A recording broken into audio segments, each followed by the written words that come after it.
I just can't take no pleasure in killing. Just some things you gotta do. Don't mean you have to like. I like to dissect girls. Did you know I'm utterly insane? You want to know what happens to an eyeball when it gets punctured? You got any idea how much blood jets out of a guy's neck when his throat's been slit? Whatever you do, don't fall asleep.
What's up, everyone? DJ Anubis here with you on the Meltdown Radio Podcast with my co-host and great friend, my ghoul brother from another ghoul mother, Mr. Tony of the fucking dead. We are the Ghouls of Midnight. This is episode 60, I believe. Yep. We are cruising right along. If you don't know the show, Mr. Tony and I, we alternate picks every week, choosing a movie to sit and review. Sometimes they're older, sometimes they're newer.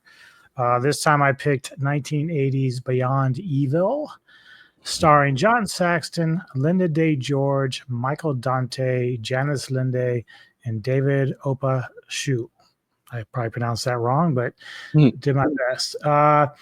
It is a 1980 American supernatural horror film directed by Herb Fried, and the plot follows an architect who suspects his wife is possessed by a former resident of the historic colonial mansion they have just moved into. But as always, before we begin our nice review of this, let's check out the trailer for Beyond Evil. Beyond Evil is a terrifying journey beyond life, You die! beyond death, beyond evil.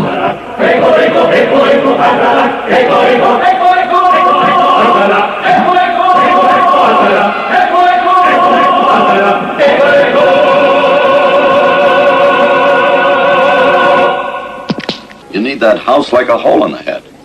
It's a little goodwill. For more than 2 centuries, the evil within Casa Fortuna lay dormant. What he means is the place is supposed to be haunted. It's all a legend. Everyone on the island knows. Alma Martine lives.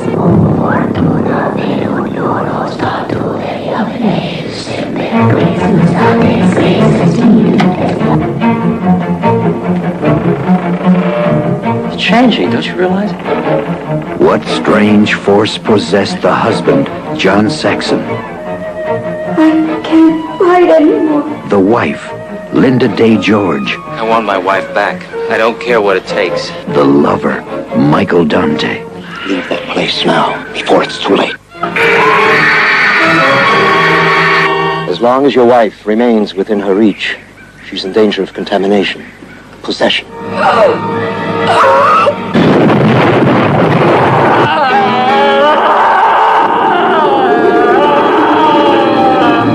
Can't be.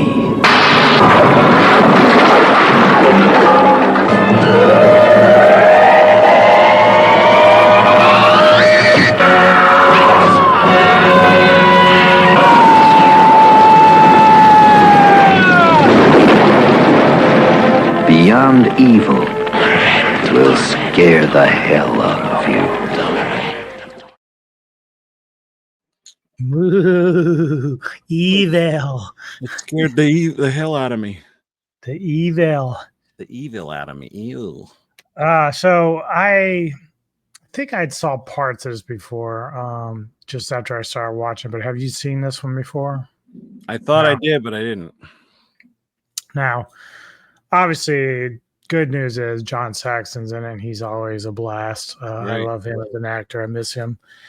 But yeah, so basically, he plays Larry Andrews, who's married to Barbara Andrews, played by Lynda George, and they're initially going to, I think, the Philippines, and their friend, who happens to actually be a former romantic lead of Barbara's, Yeah. is setting up an apartment for them to move into, because Larry and is it Dell? Yeah, Dale. They're working on construction for a new building over there.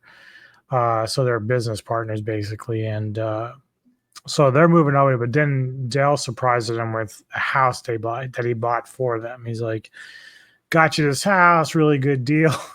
It's always got to be shady if it's a good deal. Yeah. But it is a nice little mansion that they have there, and it has history of the 2 deaths of Alma Martin and Esteban. I wonder if he's from Evil Speak, Esteban. But either way, they killed each other in the past, but she was sort of into the occult when she passed. So there's this belief that she haunts the mansion now. And then you have Dr. Solomon and I think Leah Solomon there. They're kind of like faith healers. And so they have their own little thing going on the island. Now, obviously, Barbara doesn't believe in religion or healing or anything like that. So Larry kind of follows suit a little bit. He's like, just trying to be a good husband. He deals with his wife's like insecurities or whatever, because Barbara's a little bit eccentric. But they're happy as clams. They're getting this in full house instead of just an apartment to live in. And Soon things start getting kind of weird. There's like noises and voices, and all of a sudden people start dying around the place, like, just randomly, like Yeah, right. attack. uh, what did you think early on with the film yourself? Mm. Uh, I- it dragged a little, I guess. Like you said, John Saxon being in it, like it really helps, and Lynda George being gorgeous and having huge knockers helps too. Um, I don't know. Honestly, just watching to see what's going to happen, because like you know how these older movies are, they don't really tell you much, and you have to kind of figure stuff out for yourself, and at first it opens up with like in the past, and it's like a wedding and stuff, and it's like, well, who the hell are these people, and why is this, why did they, why do people in these movies run off together into the woods, and then something always happens, you know? Just out of And nowhere, like, oh, let's go to yeah, this house. and that bride was gorgeous, and she Mm. had that pillar land on her arm and that, and it's like, okay, so that's the start of the evil. The story of it in the beginning, like, about what's going on with here we go with the names, not Larry and Barbara, but the ones that are in the beginning, the Alma Oh, yeah, and Alma and Esteban. Esteban. Yeah, like it's interesting because it's like she's gorgeous too, but he's Hmm. like, he just wants all these women, and she just deals with it until one day he like wants to talk to her. Yeah. It's weird, like just so he can kill her. But yeah, I mean, it kept my interest in the beginning, but it did drag. So, long story short, Yeah, for me, it wasn't even so much that it dragged so much as just that it was a little bit incoherent. Like, you and I, we talked about this as other movies. Like sometimes they'll put it together, and then you say to yourself, "Is there missing footage that could have made things a little bit more easy to understand, or the timeline might be a little bit better to follow?" But uh, this one just seems like it was kind of just up and down throughout it. Like I was like you said, I was kind of interested here, but then all of a sudden I started losing interest here. And then some things just didn't make a lot of sense either. Obviously, we know that, Barbara, played by Lynda George, is gorgeous, as you said. So, but you had two other guys, Dell, the former lover, and then this other dude. I can't remember his name, but he's the one that goes dying in that fiery car crash. But he's trying to hit on her too. And I'm oh yeah, like, what the fuck? Like, if I'm her husband, I'm like, I don't want these guys around my wife. What the fuck? especially even though it's his friend, it's also her ex. Like, Yeah, I don't know, yeah, that'd be so uh, weird to me. yeah. So, but obviously, she's the Alma is trying to possess her body and become flesh again, basically. And so there's these times that, like, basically Barbara's like almost schizophrenic. Sometimes she's very normal, and then other times she's very spaced out and just like in a zone, like, because that's the other part of her taking over. Yeah, Um, there comes a point where she kind of cuts her finger, and so, or cuts her hand, and then Larry tries to take her to the faith healer because she doesn't want to go to a regular doctor. And even when they did, she walks out and just walks away. And he's like driving around trying to find her. yeah. I'm like, bitch, don't be doing that shit. Like, that's What not the hell are you cool. doing? But which was funny because on her wedding finger, like the ring, Oh yeah, she starts getting that the bruising. And then I remember at one point it looked so fucking big. Do you remember Prince of Darkness? yeah. So when the hand of Satan's son comes out through the mirror, like it's all thick fingers, it looked like that. And I'm like, if I'm Larry, I'm like, baby, you got a problem. We got to go fix this. Yeah. This is a big deal. Yeah. It looked like honestly like an uncooked sausage. Yeah. Yeah. Mm. Yeah. It looked like she was literally turning to Satan herself. And I'm like, this is crazy. Like, I'd be terrified if I was Larry. I was like, oh, you're not keeping that finger. We're taking that shit off. Yeah, hold One on. way or the other. I got something out here. I got some hedge clippers or something. I'm gonna chop that shit off.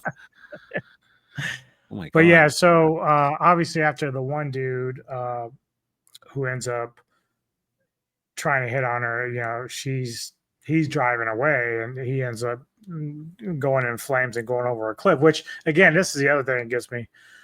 The time that it takes to find that either one, the people are missing, or two, they don't find their bodies. Like, who the fuck doesn't find this guy after he goes off a cliff? It's the Philippines. Fiery ball, you know? And so, like, that happens and nothing gets said for a while about it. And then Dell, you know, Larry's concerned about his wife because someone dies at the site. Yeah. So he's like, well, can you stop by and tell Barbara that, you know, I'm okay, because she might get worried and then think that something's wrong with me. So Dell goes there, and then all of a sudden, next thing you know, she's first kind of bitchy, and then all of a sudden she starts being like normal, and all of a sudden, like, you know, they start hitting it off. She starts kissing him, and you're like, oh god, this is gonna lead to shit, right? It's gonna go bad really fast. Yeah. And then he gets thrown off the top floor of the mansion, and you know, again, he's right outside the fucking house, but nobody can find him. Like, he's just, and no one knows he's really gone for a little while. It's like, it's just Dell being Dell, kind of. Right? Yeah. And obviously the doctor, the faith healers, they know that something's wrong with the house, so you know, they're trying to convince Larry that, you know, something might be trying to fuck with your wife, possess her or whatever. They give the whole backstory to what's going on, but Larry's like, I don't believe in that mumbo jumbo. Yeah, you know, they like make even doctors, like, which is ridiculous. Yeah, I like the one moment because like he was doing some crazy healing shit, which was wild. If I saw a doctor do that, I'd say, dude, why are you keeping this a secret? You should be in regular hospitals if you can just seal somebody's wounds up like that. Yeah. But then I did like it when she did go to kind of like have the doctor look at her cut, which it turned into like an A for Alma, I guess, on her hand, which again, no one says anything, but she's standing there and he's working on this girl. And then the girl, like, you know, I guess between the evil power that Barbara possesses, it was like conflicting with his, so it made the girl like not react right. So everyone's like, oh shit, this guy's a fake, you know, fucking with his business. Yeah. And so that was pretty interesting that she kind of turned the tables on the doctor there to make him look like a whack job. Yeah. Yeah, her cuts are like moving and so it's pretty gross, to be honest. Yeah, the movie's not super long. Obviously, it just kind of goes through some random killings, and then Larry's trying to, like, you know, say, hey, we gotta leave, babe. This is crazy. This place is nuts. Yeah. You know, it's whatever's going on here, we gotta get out of here. But she's like, no. You know, I gotta be here. I really love this house. Yada, yada, yada. Eventually they get to the end where, you know, they find the bodies of Dell and stuff like that, but they're also convinced. I think he gets back with Dr. Solomon and they're like, okay, we got to go do something about my wife. Like, she's just crazy now. Yeah. And they, of course, find out that she is indeed possessed. And the craziest thing, if you saw in the trailer, is the like green, you know, Superman laser beam eyes, like, yeah. And so, that shit was pretty crazy for me. I was like, yeah, I don't think you probably just could have made them green. That would have been cool enough. But the lasers, like, I don't think that's really necessary. It's enough to know when something's going on with the, like, in the picture behind us, like the green going on. Like, that's something else. But like, right? Exactly. Yeah. So they eventually keep or prevent Alma from totally possessing Barbara because he gets the ring, and I guess the ring is like a catalyst to protecting her or whatever it was doing before that. And so they keep her from that, and she ends up just kind of like dying and rotting away into her corpse before she disintegrates like a vampire, basically. Yeah. And then of course they finally leave the mansion, but again, it's kind of an abrupt ending. No real clarification there. But at least there was no semblance of a sequel either. Like they pretty much ended it right there with no hope for that. Yeah. So basically, what would be your final thoughts on this and like your rating for it? Well, to be honest, I didn't hate it. I mean, there was some parts that, obviously didn't work out. Like you could see in the trailer, which made me laugh too while watching it, that car blew up before it even hit anything, which is like they got one shot at this and it messed up, and they're like, well, we got to use it. That's the way I think. Like there's no second chances. We don't have another car or the budget. Meanwhile, the pyro guy's like, right before he gets over. And he's like, fuck, dude, you had one job. One job. I think they hired the same guy that did the hospital in Dark Knight. The second one. Click, click, click, click. Yeah, I think it's the same guy that did that. But I don't know. I mean, I really didn't mind it. Like there were definitely some scenes, like you said, there were probably like things cut, like lost film or whatever. There was definitely a few times I was like, what just happened? Like, why is he sitting there? Or like, why is he's already meeting with this person? So it's like, yeah, something's up with that. But I did like the setting. I like again, John Saxon's great. Dell,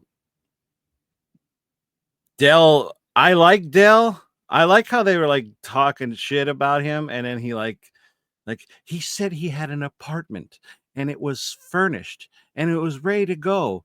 He's doing this again, blah, blah. And then the next thing, he bought a house, and it's like, oh, I feel like an asshole. That's how I would feel, Right. But because Dell really wasn't a bad guy, but you put his ex in front of you, and it's like, even then he's like, I can't do this, but it's like, well, you know what? Yeah, it's like, no, okay, you convinced me. Stop. No, stop. I can't do it. Oh, you're down there now. Okay, that's good. To the left, yeah, but I blame my dick. Yeah, it was the other head I was thinking with, but yeah, I don't know. It wasn't as bad as I thought it was going to be. I thought this was a different movie that I saw. I can't think of what it was. I thought this was. I'll have to.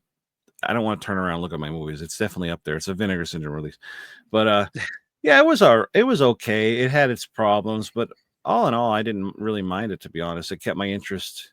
I would say it's probably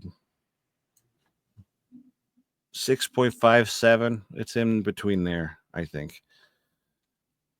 I didn't really mind it, to be honest. I found it kind of enjoyable, but like it was a little tough to watch at first. But then after things were happening, it kind of like went smoother, I guess you could say. But yeah, I don't know how often I'd watch it, but yeah, I'm glad I got to see it. And there's a car. I heard that. Yeah, so I mean, for me, it really was kind of like all over the place. Like I couldn't, like you had that statue that was always present, like the devil looking thing. I'm like, it never really played a factor all that much other than falling off and almost hitting Saxon's character. And then those guys at the beginning that are in the mask and the fireballs, I'm like, what is that all about? Like that, we never see that. They look cool though. Yeah, that's what I was saying. Like I think I would have liked it if they gave a little bit more, like even if they started out with Alma's story in the beginning, but then midway through kind of went back and started revisiting that a little bit more. Mm-hmm. Because like you said, I mean, she was cute and there were some interesting aspects about that relationship. Like why did they kill each other? It's like just really bizarre. But yeah, I don't know. Overall, this didn't really hit the mark. I mean, Saxon really was the best thing about it for me. Yeah. So I'm gonna give it a 4 out of 10. Ooh. Yeah. You know what didn't make sense? I don't mean to cut you off, but you know what didn't make sense? I thought about how you said, like, why did they kill each other? And that she married him, and then he, like I said, he was all about these other women. He's like a man whore and all that. And then he wants to kill her, so he starts being nice to her and letting her see, like, I got rid of the women. and then they go to church. I thought she's worshiping the devil. Yeah. I thought that part didn't make sense to me. It's not. It's like a you know. And I think that's the other thing too, because in the flashbacks with her, she generally looks creepy, like in the blood going down the face and stuff. Like she looks creepy as fuck, and like, but that was scarier than anything we saw through the rest of the movie. True. And so, like, I was like, man, that's really kind of a missed opportunity there. Yeah. I don't know, and I guess because it is called Beyond Evil, I expect a little bit more blood and stuff, but we just never really get it. Yeah. So it was kind of like selling itself as something more shocking than it actually turned up being. Like it was really more just PG, nothing major, just selling itself in terms of the name branding, I guess. But yeah. That's pretty much where I landed with that. I guess that's fair, Yeah. I do have my pick for the next time around. Oh. So going in next week, we will be doing 2025's Ash. Okay. So I actually have that on one of my playlists to watch. So good. Yeah, that's the one we're doing. It's on Shudder for me. So okay, good, because I can't do what I always do with it for some reason.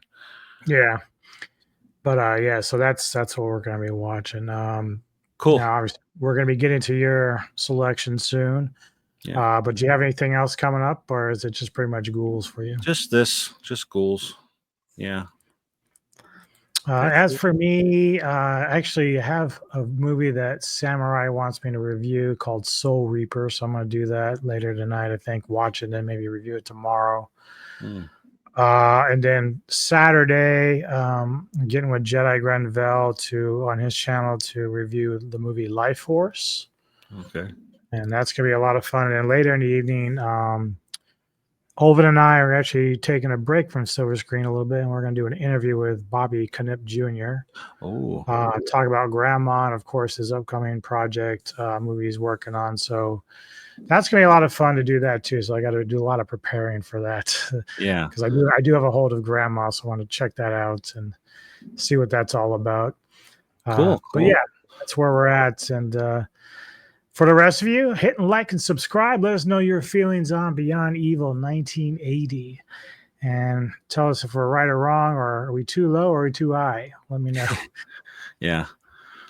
But either way, we'll see you for the next episode, and keep it ghoulish. We'll see you later. Good night. You see me